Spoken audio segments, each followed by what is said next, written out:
ന്റെ സുവിശേഷം അതിന്റെ 3-ാം അധ്യായം അതിന്റെ 20-ാം വാക്യം വായിക്കാം. ഈ ദിവസങ്ങളിൽ എന്നെ ഒത്തിരി ചിന്തിപ്പിച്ചൊരു വാക്യം ഇത്. ഞാൻ എൻ്റെ ചെറിയ മകളുമായിട്ട് ഇത് ഡിസ്കസും ചെയ്യുമായിരുന്നു. മർക്കോസ് 3:20. അവൻ വീട്ടിൽ വന്നു, അവർക്ക് ഭക്ഷണം കഴിപ്പാൻ പോലും വഹിയാതെ വണ്ണം പുരുഷാരം പിന്നെയും തിങ്ങിക്കൂടി വന്നു. ഇംഗ്ലീഷ് ലവേഴ്സ് ഇങ്ങനെയാ വായിക്കുന്നത്. And he came home and the multitudes gathered again to such an extent that they could not even eat a meal. കർത്താവ് ഈ ലോകത്തില് ശുശ്രൂഷ ചെയ്ത് ഇരുന്ന സമയം 3 വർഷമാണ്. ഇങ്ങനത്തെ അന്ന കാര്യം നിവർത്തിക്കാനായിട്ട് ഫുള്ളായിട്ട് നിവർത്തിക്കാനായിട്ട് പോയ സമയം. അതവിടെ വെച്ചിട്ട് ഞാൻ ഓൾഡ് ടെസ്റ്റ്മെന്റിലോട്ട് ഒരു കാര്യം പറയാനായിട്ട് ആഗ്രഹിക്കും. പഴയ നിയമത്തില് ഇന്നലെ ഞാൻ സൺഡേ സ്കൂളിൽ എടുത്ത ഒരു അധ്യായം, പുറപ്പാട് പുസ്തകം 19-ാം അധ്യായമാണ്. അത് വായിച്ചുകൊണ്ടിരിക്കുമ്പോൾ ഞാൻ കുഞ്ഞുങ്ങളുമായിട്ട് ഡിസ്കസ് ചെയ്യുമായിരുന്നു. അതായത് പഴയ നിയമത്തില് മോശയും ഉണ്ട്, ഇസ്രായേൽ മക്കളും ഉണ്ട്. മോശ 19-ാം അധ്യായം പ്രത്യേകം പുറപ്പാട് വായിക്കുമ്പോൾ മോശ പർവ്വതത്തിന്റെ മുകളിൽ കയറി ദൈവത്തോട് സംസാരിച്ചിട്ട് താഴെ ഇറങ്ങി വന്ന് ആൾക്കാരോട് സംസാരിക്കുക. ഇസ്രായേൽ മക്കൾ മോശ പറയുന്നതാ കേൾക്കുന്നേ. നമ്മള് 103-ാം സങ്കീർത്തനം അതിന്റെ 7-ാം വാക്യം വായിക്കുമ്പോൾ ആ ഭാഗം ഒന്ന് എടുക്കാം. ഞാൻ 103-ാം സങ്കീർത്തനം 7-ാം വാക്യം. അതിനകത്ത് ദൈവം തന്റെ വഴികൾ അല്ലെങ്കിൽ പ്ലാനിനെ മോശയെ അറിയിച്ചു എന്നുണ്ട്. 103 സങ്കീർത്തനം 103:7. അവൻ തന്റെ വഴികളെ മോശയെയും തന്റെ പ്രവൃത്തികളെ ഇസ്രായേൽ മക്കളെയും അറിയിച്ചു. ഞങ്ങള് സൺഡേ സ്കൂളിൽ ഡിസ്കസ് ചെയ്യുമായിരുന്നു, ദൈവത്തിന്റെ വഴികൾ അറിയുന്നതാണോ പ്രവൃത്തികൾ അറിയുന്നതാണോ നല്ലത്? ഇപ്പൊ എനിക്കൊരു ഫ്രണ്ട് ഉണ്ടെങ്കിൽ, എൻ്റെ ഇളയ മക്കളെ എൻ്റെ ഒരു ഫ്രണ്ട് ആണെങ്കിൽ ഞാൻ അവളെ എൻ്റെ തോട്ട്സും പ്ലാൻസും എല്ലാം അറിയിക്കും. പക്ഷെ എൻ്റെ ഒരു ക്ലോസ് ഫ്രണ്ട് അല്ലെങ്കിൽ ചിലപ്പോൾ ഞാൻ ഞാനിങ്ങനെ ഒരു പ്ലാൻ ഉണ്ടാക്കിയെന്നേ പറയുള്ളൂ. അപ്പം ഞാൻ സൺഡേ സ്കൂളിൽ ഡിസ്കസ് കുഞ്ഞുങ്ങൾ പറയുമായിരുന്നു, ഞങ്ങൾക്ക് മോശയെ പോലെ തന്നെ ആയാൽ മതി, ഞാൻ ദൈവത്തിന്റെ വാക്ക് കേൾക്കണം. അപ്പം അങ്ങനെ ക്ലോസ് ആയിട്ട് ദൈവത്തിന്റെ കൂടെ നടക്കുമ്പം ദൈവത്തിന്റെ തോട്ട്സ് മുഴുവൻ നമുക്ക് അറിയാൻ പറ്റും. അപ്പൊ ദൈവത്തിന്റെ ഈ വചനത്തിന്റെ കൂടെ നമ്മൾ എത്ര നേരെ ഇരിക്കുന്നോ, എത്ര നമ്മൾ വായിക്കുന്നോ, നമുക്ക് കർത്താവിന്റെ വഴികള് നമ്മുടെ ലൈഫില്, നമ്മുടെ ജീവിതത്തിലുള്ളത്, കർത്താവിന്റെ ആഗ്രഹങ്ങള്, ദൈവത്തിന്റെ ഹൃദയത്തുടിപ്പ് നമുക്ക് മനസ്സിലാക്കാൻ പറ്റും. അങ്ങനെ അറിയുന്നതല്ലേ നല്ലത്? അതോ കർത്താവ് എൻ്റെ മോൾക്കൊരു ജോലി കിട്ടണേ എന്ന് പ്രാർത്ഥിച്ച് ജോലി കിട്ടി, എനിക്ക് കർത്താവ് എൻ്റെ മോൾക്കൊരു ജോലി തന്നു, ഇങ്ങനെ നമ്മൾ പറയുന്ന സാക്ഷിയാണോ? കർത്താവിന്റെ ഹൃദയം എനിക്ക് മനസ്സിലായി, ടു നോ ഹിം മോർ. ഞാൻ ഇപ്പോഴും ഓർക്കുന്നു, ഒരു പ്രിയ മകൻ വിശ്വാസത്തിലേക്ക് വന്നപ്പോഴത്തേക്ക് ഞങ്ങള് ഒരു ബൈബിൾ സമ്മാനിച്ചിട്ട് അതിന്റെ ഫസ്റ്റ് ലൈനിൽ എഴുതിയിരിക്കുന്നു, praying that you may know him more and more and more and more. Actually ഈ ദിവസങ്ങളിൽ ഒരു ചെറിയ രീതിയിലെങ്കിലും നടക്കുന്നത് കാണുന്നുണ്ട്. വളരെ സന്തോഷം തോന്നുന്നു ഓർക്കുമ്പോൾ. അപ്പൊ കർത്താവിന്റെ ഹൃദയം എന്തുവാ? കർത്താവിന്റെ ഹൃദയത്തുടിപ്പ് എന്തുവാ? മോശയുടെ കൂടെ നമുക്ക് കർത്താവിനെ അറിയണോ, അതോ ഇസ്രായേൽ മക്കളെ പോലെ മാത്രം അറിഞ്ഞാൽ മതിയോ? കർത്താവിന്റെ ഹൃദയത്തുടിപ്പ് ഇവിടെ നമ്മൾ കാണുമ്പോൾ അത് പ്രവൃത്തിയിൽ കൊണ്ടുവന്നപ്പോൾ ഭക്ഷണം കഴിപ്പാൻ വഹിയാതെ വണ്ണം അവൻ അത്രയും കാര്യങ്ങൾ ചെയ്തു എന്ന്. എനിക്ക് മർക്കോസിന്റെ സുവിശേഷം ഈ ദിവസങ്ങളിൽ വായിക്കുന്നത് വലിയ അനുഗ്രഹമായിട്ട് തീരുക. ആക്ച്വലി ഞാൻ ഓർക്കുമായിരുന്നു, മത്തായിയുടെ സുവിശേഷം തുടങ്ങുമ്പോൾ ആദ്യം വംശാവലി പറയുന്നുണ്ട്, അത് കഴിഞ്ഞ് ഓരോരോ കാര്യങ്ങൾ അടുക്കും ചിട്ടയുമായിട്ട് പറയുന്നുണ്ട്. ലൂക്കോസ് വരുമ്പോഴും അങ്ങനെയൊക്കെ തന്നെ യേശുവിന്റെ ജനനത്തെ പറ്റി കൂടുതലായിട്ട് പറയുന്നുണ്ട്, അടുക്കി അല്ല. യോഹന്നാൻ വരുമ്പോഴത്തേക്ക് യേശു കർത്താവിന്റെ ആ ഡിവൈൻ നേച്ചർ, ദിവ്യമായിട്ടുള്ള സ്വഭാവങ്ങളും എന്താണ് അതിന്റെ ആ ഭയങ്കര തിയോളജിയും പറയുക. പക്ഷെ മർക്കോസിന്റെ സുവിശേഷം വളരെ സിമ്പിളായിട്ട് കർത്താവ് എന്തൊക്കെയാ ദൈനംദിന ജീവിതത്തിൽ ചെയ്തത് എന്നുള്ള കാര്യങ്ങൾ പറയുക ഒരു മനുഷ്യനായിട്ട്. ഞാൻ ചിന്തിക്കുമായിരുന്നു, എന്റെയും നിങ്ങളുടെയും ജീവിതത്തിൽ ഇത് വളരെ വളരെ വളരെ നമുക്ക് കൈക്കൊള്ളാനായിട്ടുള്ള ഒരു കാര്യമാണ്. അതിനകത്ത് 6-ാം അധ്യായത്തിലാണെന്ന് തോന്നുന്നു, ഒരു മിനിറ്റ്, 6-ാം അധ്യായം എടുക്കുമ്പോൾ 6-ാം അധ്യായത്തില് ആൾക്കാർക്കൊന്നും മനസ്സിലായില്ല ഈ കർത്താവ് എന്തോ ചെയ്യുന്നെന്ന്. മർക്കോസ് 6-ന്റെ 3-ാം വാക്യം.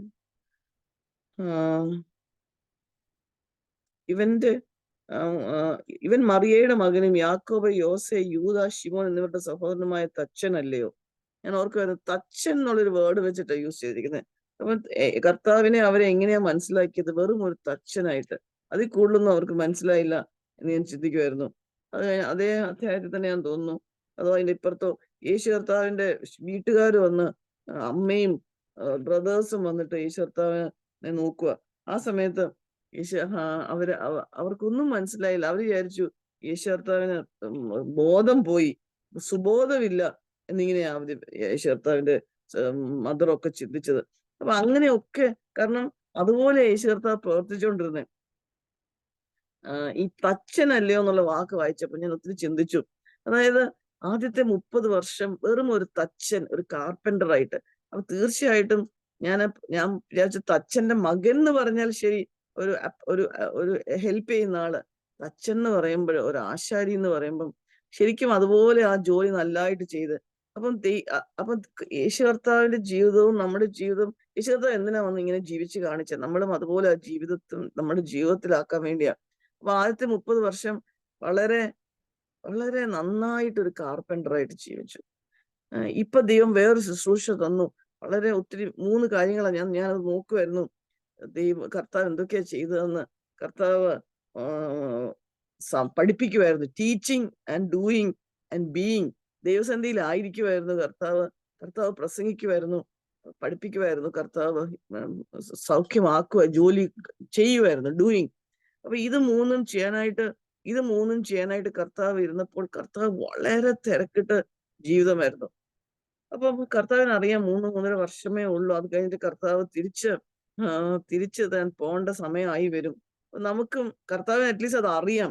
നമുക്കാണെങ്കിൽ അറിയത്ത് പോലുമില്ല ഒരു ദിവസം കൂടെ ബാക്കിയുള്ളൂ എന്നുള്ളത്. അപ്പൊ അങ്ങനെ അറിവില്ലാതിരിക്കുമ്പോൾ നമുക്ക് അതേസമയം ഈ ദൈവിക കാര്യങ്ങൾ നമുക്ക് മനസ്സിലായ സ്ഥിതിക്ക് എത്ര തിരക്കിട്ടായിരിക്കണം നമ്മള് ഈ കർത്താവിന് വേണ്ടി ജീവിതത്തിൽ, ഈ ലോകത്ത് ജീവിക്കേണ്ടത് എന്നുള്ളൊരു കാര്യം എന്റെ മനസ്സിൽ വന്നത്. ഞാൻ കർത്താവ്, നമ്മൾ പലപ്പോഴും ചിന്തിക്കും ഇത്രയും കാര്യങ്ങളൊന്നും ചെയ്യാൻ എനിക്ക് പറ്റില്ല. പക്ഷെ പ്രിയപ്പെട്ടവരെ, ഞാൻ എൻ്റെ അനുഭവത്തിൽ നിന്ന് പറയട്ടെ, കർത്താവ് എല്ലാം കർത്താവിന്റെ കാൽ കീഴ് 2-3 കാര്യങ്ങൾ നമ്മൾ മനസ്സിൽ കൈക്കൊണ്ടാൽ മതി. കർത്താവിന്റെ കീഴിൽ കർത്താവിനെ ഏൽപ്പിച്ചിട്ട് നമ്മൾ ജീവിച്ചാൽ മതി. ഞാൻ ഇന്നലെ ഓർക്കുമായിരുന്നു, ഇന്നലത്തെ ദിവസം ആക്ച്വലി ഒത്തിരി കാര്യങ്ങൾ രാവിലെ എഴുന്നേറ്റപ്പോ എനിക്ക് തന്നെ എന്തൊക്കെയാ ചെയ്യേണ്ടതെന്ന് അറിയത്തില്ല. ദൈവം അതെല്ലാം ഇങ്ങനെ ചെയ്തിച്ചു. അപ്പൊ ഒരു മനസ്സിൽ കർത്താവ് സഹായിക്കും, കർത്താവ് നടത്തും, കർത്താവ് ബലപ്പെടുത്തും, കർത്താവ് അതിശയകരമായിട്ട് നടത്തും. ഞങ്ങൾ ഇന്നലെ ആക്ച്വലി ഒത്തിരി ജോലി ഉണ്ടായിരുന്നു ഹോസ്പിറ്റലില്. പ്രത്യേകിച്ച് ഞാനും എൻ്റെ ഫ്രണ്ട് ഡോക്ടർ ഐവി, ഞങ്ങൾ രണ്ടുപേരും ഇപ്പൊ കുറച്ച് ഡോക്ടേഴ്സ് ലീവ് ചെയ്ത് പോയതുകൊണ്ട് വളരെ ഷോർട്ട് സ്റ്റാഫ്ഡാ. അപ്പൊ രാവിലെ 2 പേഷ്യൻസ് ഡെലിവറിക്കുണ്ട്. ഞാൻ ആക്ച്വലി ഇവിടുന്ന് ഇറങ്ങിപ്പോയപ്പോൾ ഇച്ചിരി ലേറ്റ് ആയപ്പോഴും കൂടെ എൻ്റെ മനസ്സിൽ കർത്താവ് അതും എൻ്റെ ബലഹീനതകളും കർത്താവ് ഓവർകം ചെയ്യും. ഇവിടുന്ന് ഹോസ്പിറ്റൽ വരെ ഗ്രീൻ സിഗ്നൽ, ഞാൻ പോകുന്നിടത്തെല്ലാം ഗ്രീൻ സിഗ്നൽ. അപ്പൊ എനിക്ക് ഒട്ടും ലേറ്റ് ആവാതെ ഞാൻ ലേറ്റ് ആവുമെന്ന് വിചാരിച്ചതിനെക്കാട്ടിലും കർത്താവ് എത്താൻ സഹായിച്ചു. അവിടെ ചെന്നപ്പോ തന്നെ വളരെ പ്രയാസമുള്ള ഡെലിവറീസും കാര്യങ്ങളും ഉണ്ടായിരുന്നു. എങ്ങനെ അതിശയകരമായിട്ട് പെട്ടെന്ന് ദൈവം അത് സാധിപ്പിച്ചു തന്നു. ഓരോരോ കാര്യങ്ങളും ദൈവം എങ്ങനെ നടത്തി തന്നു എന്ന് ചിന്തിച്ചു. കാരണം ഇനിയും കാര്യങ്ങൾ ഒത്തിരി ചെയ്യാനുണ്ട്. കാരണം വൈകിട്ട് വന്നു കഴിഞ്ഞ് ഞങ്ങൾക്ക് ഇവിടെ ഒരു സൺഡേ സ്കൂളുണ്ട് ഈവനിങ്ങില്. അത് 6 മണിക്ക്. അതിനു മുമ്പ് സ്റ്റുഡൻസിന്റെ ഒരു പ്രയർ മീറ്റിംഗ് ഉണ്ട്. വീട്ടിലെ കൊച്ചുകുഞ്ഞുങ്ങളുടെ ആവശ്യമുണ്ട്.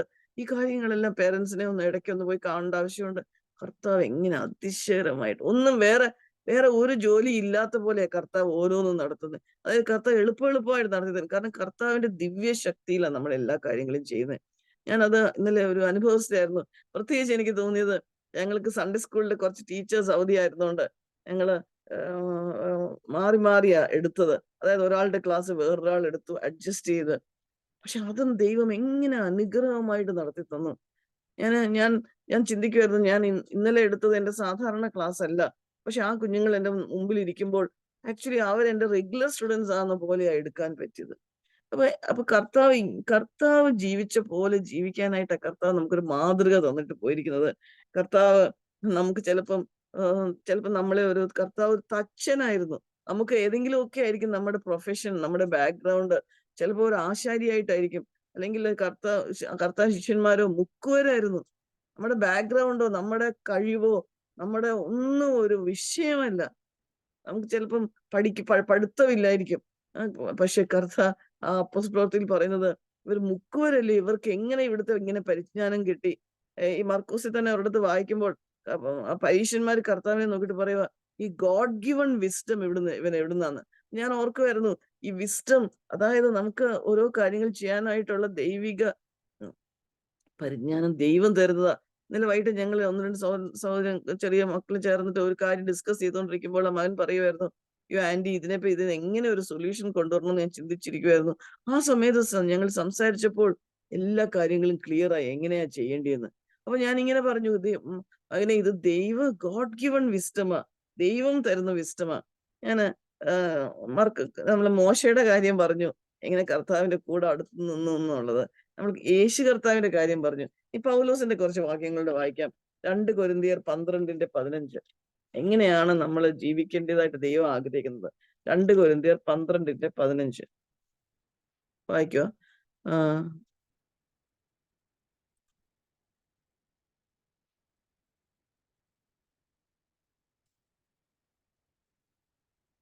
ഓക്കെ, ഞാൻ വായിക്കാൻ ഉദ്ദേശിച്ചത് ഈ വാക്യം ഇംഗ്ലീഷിൽ വായിക്കാം. വാക്യം അവിടെ കാണുന്നില്ല. 2 കൊരിന്ത്യർ 12. Spend and being spend. കർത്താവിന് ആ വാക്യം ഇങ്ങനെയാ പറയുന്നത്, കർത്താവിന് വേണ്ടി ചെലവാകാനും ചെലവായി പോകാനും. 2 കൊരിന്ത്യർ 12:15.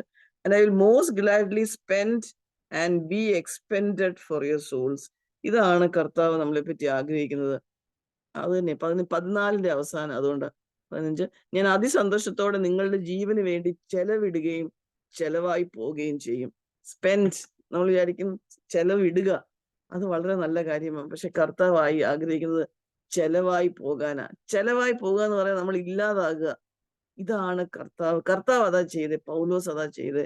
കർത്താവ് നമ്മളെ കൊണ്ടും ആഗ്രഹിക്കുന്നതും അത് തന്നെയാണ്. To spend and be spend എന്ന് പറയുമ്പം നമ്മുടെ ശരീരത്തിലുള്ള ഒരു ഔൺസ് ശക്തി പോലും കർത്താവിന് വേണ്ടി കൊടുക്കുക എന്ന് പറഞ്ഞാൽ കർത്താവ് എന്തോ ഇവിടെ ചെയ്തത്? കർത്താവ് തന്റെ സ്വന്തം കാര്യത്തിന് വേണ്ടിയാണോ സ്പെൻഡ് ആയിപ്പോയി? അല്ല. ഒരിക്കലും കണ്ടിട്ടില്ലാത്ത, പുതിയതായിട്ട് കാണുന്ന, പരിചയപ്പെടുന്നതും പരിചയപ്പെടാൻ ആഗ്രഹിക്കുന്നതുമായിട്ടുള്ള ആ മനുഷ്യർക്ക് വേണ്ടി നമ്മളെ കൊണ്ടും കർത്താവ് അതാ ആഗ്രഹിക്കുന്നത്. To spend and be spend. കണ്ടിട്ടില്ലാത്ത, ആദ്യമായിട്ട് കാണുന്നവർ, കർത്താവ് ഞാൻ എങ്ങനെ ഇവരെ സേവിക്കാൻ പറ്റും, എങ്ങനെ ഇവർക്ക് വേണ്ടി ചെയ്യാൻ പറ്റും? അപ്പോസ്തല പ്രവൃത്തി പൗലോസ് പറഞ്ഞ കാര്യം വായിച്ചല്ലോ. അപ്പോസ്തല പ്രവൃത്തി ആക്ട്സ് 20:31. ഇത് എന്നെ എപ്പോഴും ചിന്തിപ്പിച്ചിട്ടുള്ള വാക്യം. ആക്ട്സ് 20:31. അപ്പോസ്തല പ്രവൃത്തി 20:31. അതുകൊണ്ട് ഉണർന്നിരിപ്പിൻ, ഞാൻ 3 സംവത്സരം രാപ്പകൽ ഇടവിടാതെ കണ്ണുനീർ വാർത്തും കൊണ്ട് ഓരോരുത്തന് വേണ്ടി ബുദ്ധി പറഞ്ഞു തന്നത് ഓർത്തുകൊള്ളുവീൻ. അതായത് ചില സമയത്ത് നമുക്ക് അറിയുന്ന ആൾക്കാർക്ക് വേണ്ടി ഇങ്ങനെ ചെയ്യേണ്ടി വരും. അതായത് 3 സംവത്സരം രാപ്പകൽ ഇടവിടാതെ. എന്തൊക്കെ വാക്കുകളാത്! 3 സംവത്സരം രാപ്പകൽ ഇടവിടാതെ കണ്ണുനീർ വാർത്തും കൊണ്ട്. സ്വന്തം കാര്യത്തിന് വേണ്ടിയാണോ? അല്ല, ഓരോരുത്തരും ബുദ്ധി പറഞ്ഞു തന്നത് ഓർത്തുകൊള്ളു. പൗലോസ് പറയുന്ന വാക്കുകൾ ഇതാണ്. ബീയിങ് സ്പെൻഡ്, ചെലവായി പോവുക എന്ന് പറയുന്നത് ഇതാ. എന്നാൽ ചെലവായി പോവുക എന്ന് പറഞ്ഞാൽ കർത്താവിന് വേണ്ടി താൻ ഫൈനലി മരിക്കുന്നത് വരെ ആർക്കും തന്റെ ആത്മാവിനെ അല്ലെങ്കിൽ സ്പിരിറ്റിനെ, ജീവനെ തൊടാൻ കഴിഞ്ഞില്ല. കാരണം കർത്താവിന്റെ കയ്യിൽ സേഫ്. അത് അത്രയും നാള് കണ്ണുനീർ വാർത്തം കൊണ്ട് ഓരോരുത്തരും ബുദ്ധി. എങ്ങനെ പൗലോസിന്റെ മിനിസ്ട്രി അനുഗ്രഹിക്കപ്പെടാതിരിക്കാൻ പറ്റും? ഇത് തന്നെയാണ് നമ്മളെ കുറിച്ചും കർത്താവ് ആഗ്രഹിക്കുന്നത്. ഭക്ഷണം കഴിക്കാൻ, താക്കോൽ വാക്യമായിട്ട് ഞാൻ പറഞ്ഞത് മർക്കോസ് 3:20. ഭക്ഷണം കഴിക്കാൻ പോലും സമയമില്ലാതെ വേണം അങ്ങനെ എഴുതിയിരിക്കുന്നത്. അടുത്തത് മർക്കോസ് 10:45 വാക്യം വായിക്കാൻ ആഗ്രഹിക്കുന്നു. 10:45. മനുഷ്യപുത്രൻ, ഇത് മത്തായിലും ഇതേ വാക്യം എഴുതിയിട്ടുണ്ട്. മനുഷ്യപുത്രൻ ശുശ്രൂഷ ചെയ്യിപ്പാനല്ല, ശുശ്രൂഷിപ്പാനും അനേകർക്ക് വേണ്ടി തന്റെ ജീവനെ മറുവിലായി കൊടുപ്പാനും അത്രേ വന്നത്. ശുശ്രൂഷിപ്പാനും, ആ വാക്കാണ് ഞാൻ ഊന്നി പറയാൻ ശുശ്രൂഷിപ്പാൻ. ടു സെർവ്, മറ്റുള്ളവർക്ക് വേണ്ടി. ചിലപ്പോൾ കുടുംബത്തിലുള്ള മറ്റുള്ളവർക്ക് വേണ്ടി ആയിരിക്കാം, കുടുംബത്തിന് പുറത്തുള്ളവർക്ക് വേണ്ടി, സഭകളിലുള്ളവർക്ക് വേണ്ടി ആയിരിക്കും, വിശ്വാസികൾക്ക് വേണ്ടി ആയിരിക്കാം. അല്ലെങ്കിൽ കർത്താവ് പൗലോസും ചെയ്തതുപോലെ ഒരിക്കലും സുവിശേഷം കേട്ടിട്ടില്ലാത്ത മറ്റുള്ളവരെ എങ്ങനെയെങ്കിലും തീയിൽ നിന്ന് വലിച്ചെടുക്കുവാൻ വേണ്ടി ആയിരിക്കാം. ഇവിടെ പറഞ്ഞിരിക്കുന്ന ശുശ്രൂഷിപ്പാനും അനേകർക്ക് വേണ്ടി ജീവനെ മറുവിലയായി കൊടുപ്പാനും. നമ്മൾ ഹോൾ ഡേ ഇത് തന്നെ നമുക്ക് ആഗ്രഹിക്കാം. കർത്താവെ, മറ്റുള്ളവർക്ക് വേണ്ടി ഞാൻ എന്ത് ചെയ്യാൻ പറ്റും? മറ്റുള്ളവരെ ഒരു മിനിറ്റ് എൻകറേജ് ചെയ്യാനായിട്ട്, ധൈര്യപ്പെടുത്താനായിട്ട് ഒരു വാക്ക് എന്റെ വായിൽ തരണേ. നമ്മൾ ഈ കാര്യങ്ങൾ ചിന്തിച്ചുകൊണ്ടിരിക്കുമ്പോൾ എന്ത് സംഭവിക്കുന്നറിയാമോ? നമ്മുടെ ജീവിതം ഓട്ടോമാറ്റിക് ആയിട്ട് കർത്താവ് മുമ്പോട്ട് കൊണ്ടുപോയിക്കോളും. കാരണം കർത്താവിന്റെ ജോലിയല്ലേ ഇത്. കർത്താവ് ചെയ്യത്തില്ലേ? തീർച്ചയായിട്ടും. മുൻപേ അവന്റെ രാജ്യവും നീതിയും അന്വേഷിപ്പീൻ, അതോടുകൂടി ഇതൊക്കെയും നിങ്ങൾക്ക് കിട്ടും. ഇംഗ്ലീഷിൽ പറഞ്ഞിരിക്കുന്നത് it will be added to you. നമ്മുടെ കാര്യത്തിന് വേണ്ടി നമ്മൾ ചെയ്യേണ്ട ആവശ്യമില്ല. എന്തെങ്കിലും ചെയ്യാനുണ്ടെങ്കിൽ കർത്താവ് സമയമായിട്ട് മനസ്സിലാക്കി തരും. അവസാനത്തെ ഒരു വാക്യം കൂടെ വായിക്കാം. മത്തായിയുടെ സുവിശേഷം 10:8. മത്തായി 10:8 അവസാനം. മത്തായി 10 കുറെ കാര്യങ്ങളുണ്ട്. 8 മുഴുവൻ വായിക്കാം. രോഗികളെ സൗഖ്യമാക്കുവിൻ, മരിച്ചവരെ ഉയർപ്പിപ്പിൻ, കുഷ്ഠരോഗികളെ ശുദ്ധമാക്കുവിൻ, ഭൂതങ്ങളെ പുറത്താക്കുവിൻ, സൗജന്യമായി നിങ്ങൾക്ക് ലഭിച്ചു, സൗജന്യമായി കൊടുപ്പിൻ. അപ്പൊ ഇവിടെയും യേശു കർത്താവ് ശിഷ്യന്മാരോട് കുറെ കാര്യങ്ങൾ പറയാം. നിങ്ങൾ ഇന്നത് ചെയ്യ. അപ്പൊ നമുക്ക് ഒരു അലസതയുള്ളൊരു ജീവിതമല്ല കർത്താവ് നമ്മളെ കൊണ്ട് ആഗ്രഹിക്കുന്നത്. കർത്താവ് മാതൃക വെച്ച് തന്നതും ഫുൾ ടൈം. കാരണം കർത്താവ് ഞാൻ പറഞ്ഞല്ലോ, കർത്താവിനറിയാം ഒരു 3.5 വർഷം കഴിഞ്ഞാൽ കർത്താവ് ക്രൂശിക്കപ്പെട്ട് അടക്കപ്പെട്ട് നമുക്കത് അറിയത്തേയില്ല. 3.5 മണിക്കൂർ നമുക്കുണ്ടോ എന്ന് നമുക്കറിയത്തില്ല. അപ്പൊ നമുക്ക് ഏറ്റവും ഇമ്പോർട്ടന്റ് ആയിട്ടുള്ള കാര്യം എന്തുവാ? സൗജന്യമായി ലഭിച്ചത് സൗജന്യമായി കൊടുപ്പീൻ. നമുക്ക് കൊടുക്കാനാ കർത്താവ് കൊണ്ടിരിക്കുക. നമ്മളെ തന്നെ കൊടുക്കാൻ, നമ്മുടെ സമയം കൊടുക്കാൻ, നമ്മുടെ പൈസ കൊടുക്കാൻ, നമുക്കുള്ളതെല്ലാം കൊടുക്കാനായിട്ട്. നമുക്ക് 10 രൂപ ഉള്ളെങ്കിൽ നമ്മൾ 10 രൂപയും കൊടുക്കുമ്പോൾ കർത്താവ് നമ്മുടെ കാര്യം നോക്കത്തില്ലേ? നമുക്ക് 10 മണിക്കൂറേ ഉള്ളെങ്കിൽ 10 മണിക്കൂർ നമുക്ക് മറ്റുള്ളവർക്ക് വേണ്ടി, അതായത് കർത്താവിന് വേണ്ടി കൊടുക്കുക എന്ന് പറഞ്ഞാൽ എന്താ? മറ്റുള്ളവർക്ക് വേണ്ടി കൊടുക്കുക എന്നുള്ളതാണ്. ചിലപ്പം നമ്മൾ എന്നെ ശ്രദ്ധിക്കുന്ന ആർക്കെങ്കിലും ഒരു രോഗിയായിട്ട് വീട്ടിലിരിക്കുമായിരിക്കും. മറ്റുള്ളവർക്ക് വേണ്ടി കൊടുക്കാനും ഇങ്ങനെ ഓടി നടക്കാനും കർത്താവും പൗലോസും ഒക്കെ മോശയൊക്കെ ചെയ്ത പോലെ ചെയ്യാനായിട്ട് ചിലപ്പോൾ ഉള്ള ശക്തി ഇല്ലായിരിക്കും, ശാരീരിക ശക്തി ഇല്ലായിരിക്കും. പക്ഷെ ആരെങ്കിലും ചിലപ്പോൾ നമ്മുടെ കൂടെ ഒരാള് നമ്മളെ നോക്കാൻ മാത്രമേ കാണത്തില്ലായിരിക്കും. അവർക്കും അങ്ങോട്ട് കൊടുക്കാം. അല്ലാതെ എനിക്ക് കിട്ടണം എന്ന് ആഗ്രഹിക്കരുത്. ശുശ്രൂഷ ചെയ്യിപ്പാനല്ല. ഇത് വളരെ ഇമ്പോർട്ടന്റ് ആയിട്ടുള്ള കാര്യമാണ്. നമ്മൾ വേറൊരാള് കൊണ്ട് നമ്മളെ സെർവ് ചെയ്യണമെന്നല്ല ആഗ്രഹിക്കേണ്ടത്. മറ്റുള്ളവർ നമ്മുടെ കാര്യങ്ങൾ നോക്കണമെന്നല്ല കർത്താവ് നമ്മളെ പഠിപ്പിച്ചത്. ശുശ്രൂഷിപ്പാൻ ഈ ഒരു മൈൻഡ് കർത്താവ് നമുക്ക് തരട്ടെ, അടിയനും തരട്ടെ എന്ന് ഞാൻ പ്രാർത്ഥിക്കുന്നു. സൗജന്യമായി ലഭിച്ചു, സൗജന്യമായി. Freely you have received, freely give. നമ്മൾ ആദ്യം വായിച്ച വാക്യം ഒന്നും കൂടെ വായിച്ചിട്ട് നമുക്ക് അവസാനിപ്പിക്കാം. മത്തായി 3:20 വാക്യം. നമ്മൾ ഇങ്ങനെ ചെയ്യുമ്പോൾ ഇത് കർത്താവിന്റെ മാതൃക. നമ്മുടെ കാര്യങ്ങൾ നോക്കേണ്ടത് കർത്താവിന്റെ പെറോഗേറ്റീവാ. കർത്താവ് നോക്കിക്കോളും. മർക്കോസ് 3:20. അവൻ വീട്ടിൽ വന്നു, അവർക്ക് ഭക്ഷണം കഴിപ്പാൻ പോലും വയ്യാതെ വണ്ണം പുരുഷാരം പിന്നെയും തിങ്ങിക്കൊടുത്ത്. നമ്മള് ഈ ഷോർട്ട് ലൈഫ് കർത്താവിന് വേണ്ടി ഇങ്ങനെ ചെലവാകുവാൻ, കർത്താവിന് വേണ്ടി ചെലവാക്കുക എന്ന് പറയുന്നത് നമ്മുടെ ചുറ്റുമുള്ള മനുഷ്യർക്ക് വേണ്ടി ചെലവാക്കുന്നത്. കർത്താവ് നമ്മളെ സഹായിക്കട്ടെ. പ്രാർത്ഥിച്ച് അവസാനിപ്പിക്കും. കർത്താവെ, ഞങ്ങൾ അങ്ങേ സ്തുതിക്കുന്നു. ഞങ്ങളുടെ സന്ധിയിൽ വരുവാനും കർത്താവിന്റെ വചനം ശ്രദ്ധിക്കുവാനും ഒക്കെ അങ്ങ് തന്ന അവസരത്തിനായിട്ട് ഞങ്ങൾ അങ്ങേ സ്തുതിക്കുന്ന കർത്താവെ. ഞങ്ങൾ ഇന്ന് കേട്ട വചനം അടിയന്റെ ജീവിതത്തിലും കർത്താവെ ഏറ്റവും വലിയ അനുഗ്രഹമാക്കി അങ്ങ് തീർക്കണമെന്ന് പ്രാർത്ഥിക്കുന്ന കർത്താവെ. അങ്ങേ സേവിക്കുവാൻ ഒരു മിനിറ്റ് കളയാതെ അങ്ങയ്ക്ക് വേണ്ടി ചെലവായി പോകുവാൻ, ചെലവിടുവാൻ കർത്താവെ ഞങ്ങളെ സഹായിക്കണമേ കർത്താവെ. Thank you Lord. അങ്ങ് ചെയ്യാൻ പോകുന്നതിനായിട്ട് ഞങ്ങൾ അങ്ങേ സ്തുതിക്കുന്നു. Thank you father. ഞങ്ങളുടെ ആഗ്രഹം, ഞങ്ങൾക്ക് ഇതിനുള്ള ശക്തിയില്ല, ശാരീരികമായിട്ടുള്ള, മാനസികമായിട്ടുള്ള, ഇമോഷണൽ ആയിട്ടുള്ള ശക്തിയില്ല. എന്നാൽ സ്വർഗത്തിലെ ദൈവം ഇങ്ങനെ ഞങ്ങൾക്ക് കർത്താവിന് വേണ്ടി ചെലവായി പോകുവാൻ, സൗജന്യമായി ലഭിച്ചത് സൗജന്യമായി കൊടുക്കുവാൻ, കർത്താവ് ഞങ്ങളുടെ സമയം കൊടുക്കുവാൻ, കർത്താവെ ഭക്ഷണം കഴിക്കാൻ പോലും സമയമില്ലാത്ത വണ്ണം ആ രീതിയിലുള്ള ജീവിതം കർത്താവിന്റെ ശക്തിയോടെ, കർത്താവിലുള്ള ആ ഒരു ബലത്തോടെ, അമിതമായ ബലത്തിൽ കർത്താവെ ഓവർവെൽമിംഗ്ലി കോൺകറേഴ്സ് ആയിട്ട് കർത്താവെ ജയാളികളായിട്ട് ജീവിക്കുവാൻ കർത്താവ് ഞങ്ങളെ സഹായിക്കണമേ. Thank you father. യേശു കർത്താവിന്റെ നാമത്തിൽ തന്നെ. ആമേൻ. Praise the Lord.